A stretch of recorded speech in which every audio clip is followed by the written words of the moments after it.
यसो डाइरेक्ट गर्न गाह्रो लाग्यो भने अब यो लाइनिङ तान्दाखेरि याद हो भने यसमा नै अब यो हामीले त्यसरी यतापट्टि त्यसरी तलतिर तान्छौँ सेम यसरी नै यता माथि जाने हुन्छ कि पर्दैन त्यसरी यताको यताको यसरी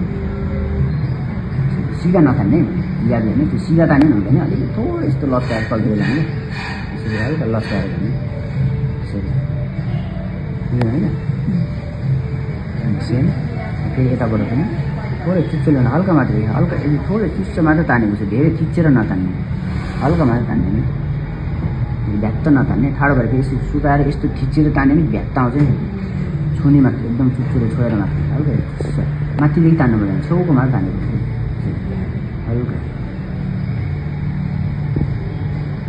यो अनि अर्को कुरा यो जस्तै अब यो हामीले